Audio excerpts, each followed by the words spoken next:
ሰላም ሰላም ዛሬ የምነግራችሁ ስለ ዳይመንድ ይሆናል። የዳይመንድ ዋጋ ስንት ነው? የዳይመንድ የደረጃ አወጣጥስ ምን ይመስላል? እንዲሁም ዳይመንድ በኢትዮጵያ የት አካባቢ በሽያጭ ይገኛል የሚለውን እንመለከታለን ማለት ነው። አልማዝ ወይም ዳይመንድ እጅግ በጣም ውድና የሚፈለግ የከበረ ድንጋይ እንደሆነ ታውቃላችሁ። ዋጋው አንድ ወርቅ በአንድ ግራም የሚተመን አይደለም። ለየት ባለ መንገድ ነው ዳይመንድ የሚተመነው።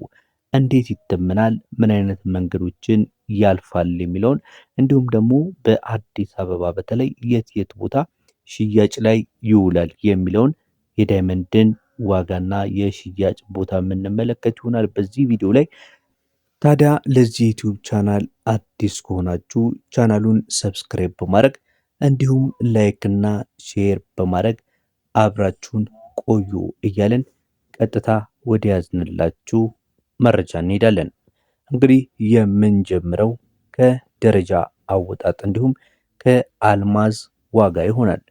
እንደሚታወቀው ከሆነ አልማዝ የደረጃ አሰጣጡ 4 ሲዎች ተብለው ይታወቃሉ። እነዚህ 4 ሲዎች የአልማዝን ዋጋ እጅጉን በጣም ይወስኑታል ማለት ነው። በእንግሊዝኛ ቃላት ነው የመጀመሪያ ፊደሎቹ በሲ የሚጀምሩት የዳይመንድ ወይም ደግሞ የአልማዝ መመዘኛዎች ናቸው። እነዚህ በዓለም አቀፍ ደረጃ የሚታወቁ የጥራት መመዘኛዎች ናቸው። የመጀመሪያው ካራት ዌይት ይባላል። የካራቱ ክብደት ማለት ነው።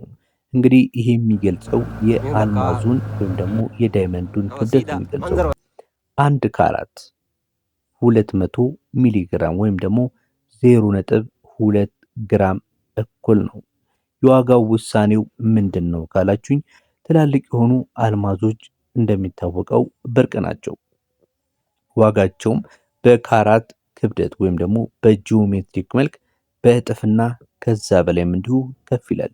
ለምሳሌ የሁለት ካራቱ አልማዝ ማለትም የ0.2ቱ እጥፍ ማለት ነው። አንድ ካራቱ 0.2 ነው ብያችኋለሁ። ሁለት ካራቱ ደግሞ 0.4 ዋጋ ማለት ነው።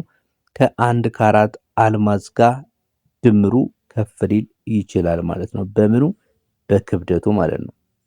ሌላው የሚወሰነው የዋጋው የዳይመንድ ደግሞ በአቆራረጥ ነው። በእንግሊዝኛው ሲ ከት ይባላል። የመጀመሪያው ሲ ካራት ዌይት ነው። ሁለተኛው ደግሞ ከት ሲዩቲ ማለት ነው። ይህም ትርጉሙ ምንድን ነው ካላችሁኝ፣ የአልማዙ አቆራረጥ ነው። ብርሃንን አንጸባርቆ የሚያሳይበት ጥራት ማለት ነው። ይህ መመዘኛ ለምንድን ነው የሚያስፈልገው ካላችሁኝ ደግሞ ይህ መመዘኛ የአልማዝን ውበት የሚወስነው ቁልፍ የሆነ ነገር ነው። አልማዝ በትክክል ከተቆረጠ ምን ይባላል? ኤክሰለንት ከት ይባላል። ብርሃን በውስጡ ገብቶ ሙሉ በሙሉ ተመልሶ ይወጣና በጣም እንዲያንጸባርቅ ነው የሚያደርገው። አቆራረጡ ደግሞ ትክክል ካልሆነ ደግሞ ብርሃኑ ይባከናል። ይህ ማለት ምን ማለት ነው? በትክክል አያበራም ማለት ነው። እንግዲህ ደረጃዎቹን በአቆራረጥ ደረጃ ከተመለከት ነው እጅግ በጣም ጥሩ ተደርጎ ከተቆረጠ ኤክሰለንት የሆነ ዳይመንድ ነው። መካከለኛ ከተቆረጠ ቬሪ ጉድ ይባላል። ብዙም እንትን ካላለ ጥሩ ወይም ፌር ወይም ደግሞ ትክክል ባልሆነ መንገድ ከተቆረጠ ደግሞ ፑር ይባላል ማለት ነው። ስለዚህ ዋጋውም እጅግ በጣም ጥሩ ከፍተኛ ይሆናል። ደካማ የሆነ አቆራረጥ ያለው ደግሞ ዝቅተኛ የሆነ ዋጋ ይተመንለታል ማለት ነው። እንግዲህ እየተመለከትን ያለነው ደረጃዎቹ ምን ያህል ዋጋቸውን እንደሚወስን ነው። ሶስተኛው መመዘኛ ደግሞ ከለር ነው። ይሄም በሲ ነው የሚጀምረው። ትርጉሙ ምንድን ነው ካላችሁኝ፣ ይሄ የአልማዝ ዋጋ የሚወሰነው በውስጡ ባለው የቢጫነት መጠን ነው ማለት ነው። የአልማዝ ቀለም የሚለካው በፊደላት ነው። ለምሳሌ ዲ ከሆነ ፍጹም ቀለም የሌለው ከለርለስ ነው የሚባለው። ዜድ ከተባለ ደግሞ ቢጫ የሆነና ቡናማ ቀለም ያለው ነው ማለት ነው። ስለዚህ እነዚህ የዲ ቀለም ዲ ከተባለ አንድ ዳይመንድ ከለር የሌለው ነው። ዜድ ከተባለ ደግሞ ምንም ቢጫ የሆነ ቡናማ ቀለም ያለው ነው ማለት ነው። እና ከዲኤፍ የሚባለው እጅግ በጣም ውድ ነው ማለት ነው። ከጂ እስከ ጄ ያለው ደግሞ ቀለም የሌለው ነው። ኦልሞስት ከለርለስ በሉት ስለዚህ ይህ ደግሞ ትንሽ ዋጋውም ረከስ ይላል ማለት ነው። ከኬ እስከ ኤም ያለው የፊደላት መለኪያ ደግሞ በትንሹ ነው ቢጫነቱ የሚታየው። ስለዚህ ፋንሲ ከለር ዳይመንድ ለምሳሌ ፋንሲ ስላችሁ ሰማያዊ፣ ሮዝ፣ ቀይ ያላቸው ዳይመንዶችም አሉ። ይሄ የማይገኙ ናቸው፣ ግን በጣም ብርቅ ከመሆናቸው የተነሳ ከነጩ ቀለም ዋጋ ካላቸው የዳይመንድ ወይም ደግሞ የአልማዝ ዋጋ አንጻር እጅግ ከፍተኛ የሆነ ዋጋ ያወጣሉ ማለት ነው። ይሄ ሰማያዊ፣ ሮዝ፣ ቀይ የሚባሉት ማለት ነው። ስለዚህ እዚህ ላይ የተመለከተው ነገር ምንድን ነው? በከለር ይለያሉ ማለት ነው። ከለርን የሚለካው ደግሞ ምንድን ነው? በፊደላት ነው ማለት ነው። ከዲ እስከ ኤፍ ከሆነ በጣም ውድ ነው። ከጂ እስከ ጂ ከሆነ ደግሞ ቀለም የሌለው ነው፣ ኦልሞስት ከለርለስ ነው። ከኬ እስከ ኤም ከሆነ ደግሞ ቢጫነት የተወሰነ ይታይበታል ማለት ነው። ፋንሲ ከለር የሚባሉት ደግሞ ሰማያዊ፣ ሮዝ እና ቀይ ማለት ነው። እንግዲህ እያወራን ያለ ነው የዳይመንድን ደረጃዎች በምን በምን ይወሰናሉ የሚለውን እየተመለከትን ያለ ነው። እንዲሁም ደግሞ ዋጋቸውን በተጨማሪም የት ቦታ በኢትዮጵያ በሽያጭ ይውላሉ የሚለውን እንዲሁም ደግሞ የተወሰነም የኢንቨስትመንት ጥቆማዎችን አክለን አብረን እየቆየ ነው የምንገኘው። እንግዲህ ሰብስክራይብ ያደርጋችሁ እና ቻናሉን እየተከታተላችሁ ካላችሁ በዚህ ቻናል ላይ የተለያዩ ከወርቅ ጋር ከምንዛሬ ጋር የተለያዩ የቢዝነስ ሀሳቦችን የምናቀርብበት የምናወራበት ሀሳብ የምንለዋወጥበት ቻናላችን ነው። ሰብስክራይብ በማድረግ ቤተሰብ ሁኑ። ሌላኛው የዳይመንድ ደረጃ መወሰኛ ቦታ ላይ ደርሰናል። ይሄ ክላሪቲ ይባላል ወይም ደግሞ ግልጽነት ይባላል። ትርጉሙ ምንድን ነው ካላችሁ ደግሞ በአልማዙ ውስጥ ያለው የውስጡ ጉድለቶች ወይም ደግሞ ኢንክሉዥን የሚባሉ አሉ። የውጭ እንከኖች ደግሞ ብሊሚሽ ይባላል። እነዚህ ነገሮች መኖርና አለመኖር ጉድለት ካለው ያው ምንም ጥያቄ የለውም ዋጋውን ይቀንሷል። እንከንም ካለው እንዲሁ ዋጋውን ይቀንሷል ማለት ነው። ስለዚህ እነዚህ ግልጽነታቸው በምንድን ነው የሚወሰነው ካላችሁኝ ደግሞ በ10 እጥፍ አስፍቶ የሚያሳይ መነጽር አለ ማለት ነው።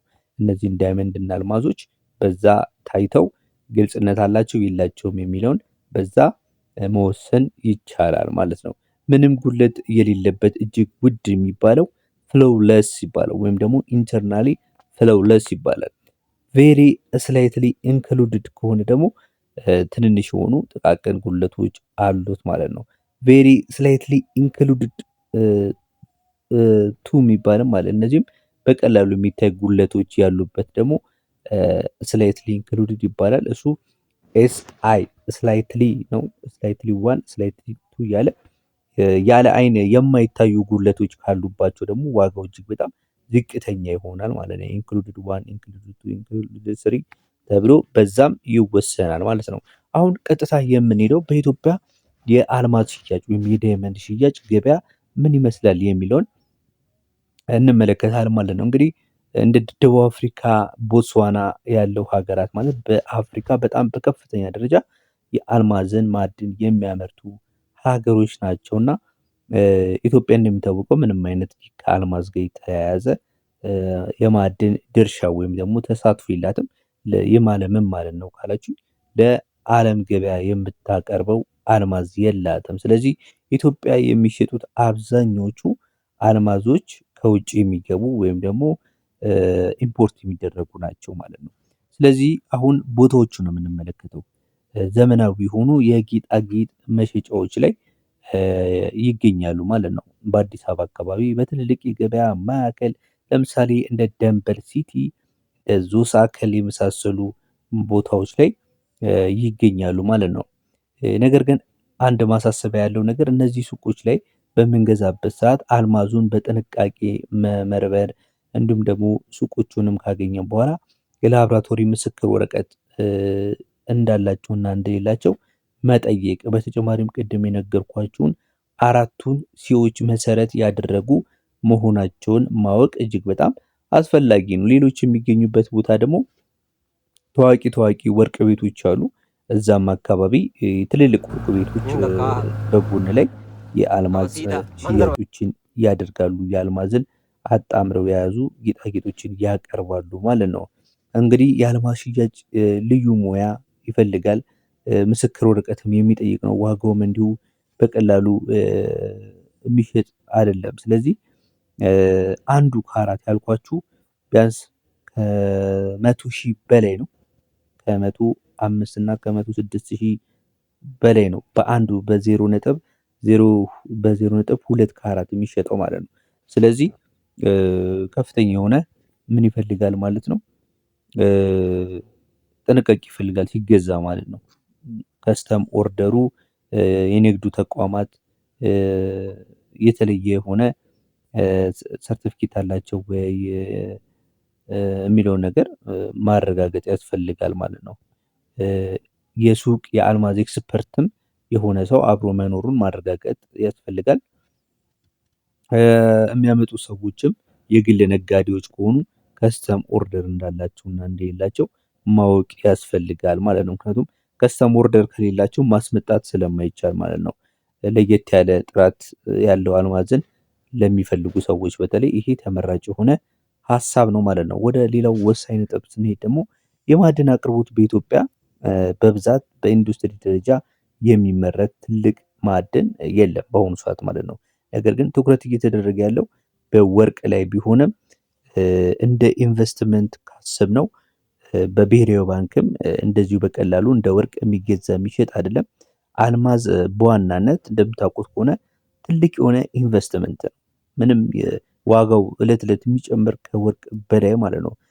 ጥሬ የሆነ ኢንቨስትመንት ላይ የተሰማሩ ወይም ደግሞ መሰማራት የሚፈልጉ ግለሰቦች የራሳቸው የውጭ ገበያና ዓለም አቀፍ የሆነ የምስክር ወረቀቶችን እንዲሁም ማወቅ ይኖርባቸዋል ማለት ነው። እንግዲህ ወሳኝ የሆነ ኢንቨስትመንት ላይ የተሰማራ ሰው ነው ይህንን ማስመጣት እንዲሁም መሸጥና እንትን ማለት የሚችለው ማለት ነው። ስለዚህ ጥሩ የሆነ የአልማዝን የደረጃ አሰጣጥ እንዲሁም ደግሞ የዋጋ ፍንጭን እንዲሁም ደግሞ በኢትዮጵያ በዋናነት የት አካባቢ ይገኛል የሚለውን እንደነገርኳችሁ በደንበል ሲቲ አካባቢ፣ በዙ ሳክል በመሳሰሉት እንዲሁም በዛ አካባቢ በሚገኙ ትልልቅ የወርቅ ሱቆች ላይ ይገኛል የሚለውን መረጃ ነግሬያችኋለሁ ማለት ነው።